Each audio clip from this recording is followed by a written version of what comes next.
আপনার ভালো দেখতে পারেন এরকম বহু লোক আছে না? এই হিংসা করলে অনেক সময় বদনজর লাগে, বদনজর। আপনার ভালো কিছু হতে আরেকজনের জ্বালা পড়া শুরু হয়েছে, এর কারণে অনেক সময় মানুষ ক্ষতিগ্রস্ত হয়। বহুবার এই সূরা পড়ে তৎক্ষণাৎ একেবারে পড়ার সাথে সাথে আমি কার্যকরিতা আমার চোখে বহুবার দেখেছি। আলহামদুলিল্লাহ। নবী সাল্লাল্লাহু আলাইহি ওয়াসাল্লাম এক সাহাবীকে বলেছেন, তুমি কি জানো আজকে রাতে যে দুইটা সূরা আমার প্রতি নাজিল হয়েছে, যে আয়াতগুলো নাজিল হয়েছে, এইরকম আয়াত কোরআনে আরেকটা নাজিল হয় নাই।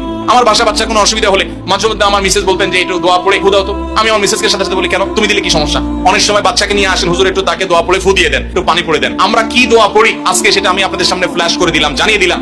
আপনার যদি কোনো বিপদ হয়, আজকে অনেক ভাই প্রশ্নে লিখেছেন, অনেক সময় মানুষ বলে, ভাই আমার বাচ্চাটার এই সমস্যা, আমার ওই ওয়াইফের এই সমস্যা, আমার স্বামীর এই সমস্যা, আমার এই সমস্যা, আমরা আল্লাহর কাছে আশ্রয় চাইতে জানি না। আজকে শিখে যান, এই দুইটা সূরা নাজিল হওয়ার যে প্রেক্ষাপট, সেই ঘটনা শুনলে আমাদের ঈমান আরো বেড়ে যাবে ইনশাআল্লাহ।